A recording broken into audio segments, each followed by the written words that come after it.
காமராஜரை பற்றி மறைந்த நெல்லைக்கண்ணன் அவர்களின் பதிவு. பெரிய ஆடம்பரம் வரவேற்பு பிரச்சனைனா கோவப்படுவார். 1968 திருநெல்வேலிக்கு வரார். தோற்று 6 மாதம் கழித்து நான் நகர காங்கிரஸ் கட்சி செயலாளர். நான் மைக்கில் விளம்பரம் பண்ண பையங்களுக்கு என்ன எழுதி கொடுத்தேன் தெரியுமா? உண்மை பேசுகிறது, சத்தியம் பேசுகிறது, நேர்மை பேசுகிறது, நாணயம் பேசுகிறது, தலைவர் காமராஜர் பேசுகிறார்.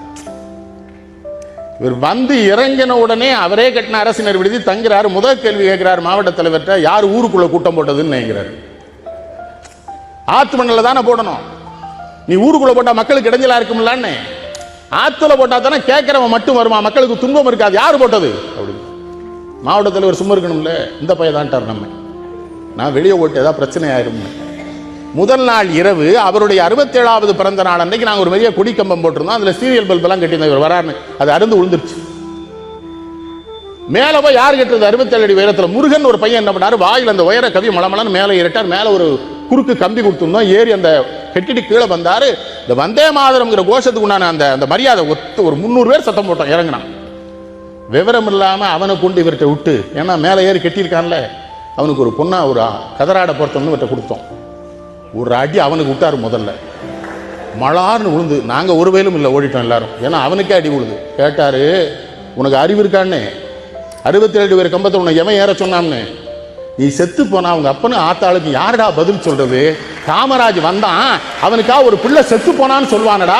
நீ எல்லாம் உயிரோடு இருக்கிறது வாடுறதுக்கு தானடா நாங்க அடிபட்டோம், நீ ஏன்டா சாகணும்? கிறுக்கு பையலங்கிறார். உன்னை ஏற சொன்னவன் யாருங்கிறார்? நான் ஒருத்தங்க இல்லை, நாங்க 5 கிலோமீட்டருக்கு அங்க போயிட்டோம். அவனுக்கு அந்த அடி விழுது, ஏற சொன்னவனுக்கு. இன்னொருவன் வீட்டு பிள்ளை இறந்து போய் விடக்கூடாது என்கிற எச்சரிக்கை உணர்வோடு இருந்த ஒரு தலைவன் எவனோ. சென்னையில் ஒரு போராட்டம், அடிபட்டு மண்டை உடைஞ்சு தொண்டர்களா ரத்த வெள்ளத்தில் இருக்காங்க. கண்ணதாசன் கட்சியில சேர்ந்த புதுசு. இந்த அடிபட்டவெல்லாம் மேடைக்கு வர்றாங்க, கூட்டு வராங்க. இவர் கேட்கிறார், என்னன்னு? அவன் எல்லாம் ஆஸ்பத்திரி கூட்டு போய் இங்கே கூட்டு வரேங்கிறாரு. மக்கள்கிட்ட காட்டணும், தான் இந்த கிறுத்தனம்லாம் பண்ணாத, என்ன செத்து போயிருவான், ஏற்கனவே ஒரு பேர் செத்து போயிட்டாங்கிறான், எவன்டா பதில் சொல்றது? முதல்ல ஆஸ்பத்திரி கொண்டு போய் மேடை கொண்டு வராத. அப்ப கண்ணதாசன் சென்னையில் இருக்கிற ஒரு காவல்துறை அதிகாரியை கொஞ்சம் கடுமையா பேச ஆரம்பிக்கிறாரு. நிறுத்துன்னு. அவன் என்ன பண்ணுவான்? அதிகாரியை பேசாத, அதிகாரி வீட்டு பெண்களை பேசாத, நிறுத்து, தப்பு. என்ன தலைவர் பார்க்க முடியுமா அப்படி தலைவரை? திருநெல்வேலிக்கு வரார். ஒரு பிரபலமான சட்டமன்ற உறுப்பினருடைய திரைப்பட அரங்கத்தை திறந்து வைக்க வரார். மாவட்ட ஆட்சித்தலைவர் பசுபதியப்பன், அவர் ரொம்ப நேர்மையானவர் அதிகாரி. அவர் என்ன பண்ணார், திரைப்பட அரங்கத்தை போய் பரிசோதித்து பார்த்தாரு. பார்த்துட்டு என்ன பண்ணிட்டாரு, வயரிங் சரியில்லை, பெயிண்ட் சரியில்லை, மக்களுக்கு இடைஞ்சல் இருக்கும்னு சொல்லி என்ன பண்ணாரு, அனுமதி தர மறுத்துட்டார் மாவட்ட ஆட்சித்தலைவர். முதலமைச்சராக தலைவர் காமராஜர் வந்து இறங்கியாச்சு திரைப்பட அரங்க திறக்க. ஒரு தொண்டம் போய் பக்கத்தில் சொன்னா, அந்த கலெக்டர் லைசன்ஸ் தரல, என்ன நீ எதுவும் சரியா பண்ணிருக்க மாட்டா, தந்திருக்க மாட்டாங்கிறாரு. அவன் அடுத்து நைஸா ஒரு வார்த்தையை போட்டான். கலெக்டர்கிட்ட போய் கேட்டோம்யா, முதலமைச்சர் வராருன்னு சொன்னோம். அந்த ஆள் சொல்றான், நான் ராஜினாமா பண்ணிட்டு எலெக்ஷன் நின்று முதலமைச்சர் ஆயிருவேண்டா, உங்க காமராஜ் நினைச்சா IAS ஆக முடியுமான்னு கேட்கறான் போடுறான். இவர் என்ன பண்றாரு, சிரிக்கிறாரு. ஒரு 5 நிமிஷம் கேட்க சரியா தாரடா கேட்டிருக்கான். கிறுக்கு பயலு, நான் கலெக்டர் ஆக முடியுமாடா உட்டா பயலு, உன் சேட்டையில என்ன அசிங்கப்படுத்திருக்கிறிய நீ? அட கிறுக்கன் போ.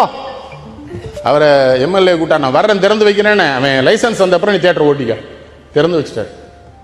மறந்துடாதீங்க, மாவட்ட ஆட்சித்தலைவர் அவருடைய பங்களாவில் இருக்கார்.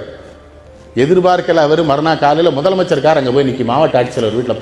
மாவட்ட ஆட்சித்தலைவர் வீட்டில் இவர் நினைச்சா அவர் இங்கே வந்து போறார். அவர் வர்றார் வெளியே. வணக்கம் தம்பி, நீங்க படிச்ச பிள்ளை எல்லாம் அப்படி நேர்மையா நாணயமா இருந்தா தாயா நாங்க விடுதலைக்கு பாடுபட்டதுக்கு அர்த்தம். இந்த நாடு அப்பன் தாயா உருப்பிடும். ரொம்ப மகிழ்ச்சி, பாராட்ட தான் வந்தேன். நன்றி. ஒரு காப்பி இருந்தா கொடுங்க, குடிக்கிறேன். அது எதுக்கு தெரியுதா? அவன் பதறிடக்கூடாது. காப்பி மகன் படிக்குதா, நல்லா படிக்கணும்யா, பெரிய ஆள வரையா. என்ன இருந்த இடத்துல மாவட்ட ஆட்சியில் வர சொல்லாமே நேரே. எப்படி ஆள் திருநெல்வேலியில் சுற்றுப்பயணம் பண்றாங்க. ஒரு ரயில்வே கேட்டு, ரயில் வருது, கேட்டை போட்டான். எல்லா நேரத்திலையும் சில பேர் கொஞ்சம் அதிகமாக தன்னை பத்தி காட்டிக்கிற அதிகாரிகள் இருப்பாங்கல்ல.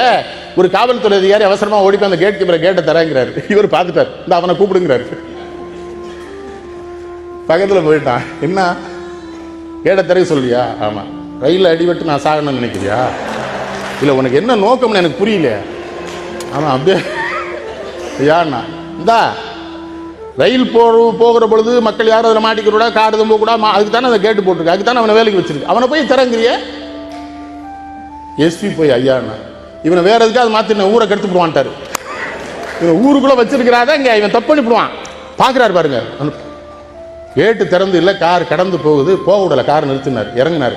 அந்த கேட் கீப்பருக்கு வேத்து, வாண்ணே நீ பண்ணதான் சரி, ஜனாதிபதியாக வந்தால் நீ திறக்கப்படாதுன்னு, இந்த இடத்துக்கு நீ தான் எஜமான், நான் இல்லைன்னு. நான் தமிழ்நாட்டுக்கு முதலமைச்சராக இருக்கலாம், ஆனால் இந்த கேட்டுக்கு யார் எல்லாம், நீ தான் முதலமைச்சர், பிரதம மந்திரி, ஜனாதிபதி, நான் வரட்டுமா, பயப்படாத போயிட்டார். அங்கதாங்க சேர்மாதேவியில தான் ஒரு ரயில்வே கேட்டில் நிற்கிறாரு. இந்த ஒரு பையன் மாடு மேய்ச்சிட்டு இருக்கிறான். அவனை கூப்பிட்றாரு, என்ன மாடு மேய்க்கிற, பள்ளிக்கூடம் போலையா? அவனுக்கு இவரை தெரியாது. சினிமாவில் நடித்தா முதலமைச்சராக இருக்கிறாரு, அவனுக்கு அடையாளம் தெரியாது. அதனால் அவன் என்ன பண்ணா, பள்ளிக்கூடத்துக்கு போனால் யார் யார் கஞ்சி ஊற்றுவான்றான் இருக்கிறேன். அப்பவும் ஒரு அதிகாரி அந்த பையன்ட்ட போய் ஏன்னா இவர் நிறுத்துன்னு, அவனுக்கு என்ன தெரியுமா, என்ன நீ அவன்கிட்ட கோவப்படுறேன்? அவனுக்கு அவன் நாட்டு முதலமைச்சரே தெரியலன்னா அவன் எவ்வளவு கேவலமான நிலைமையில வாழ்ந்துட்டு இருக்கா, அதுக்கு நம்மளாடா பொறுப்பு, நீ அவன்கிட்ட எப்படா கோவப்படலாம்?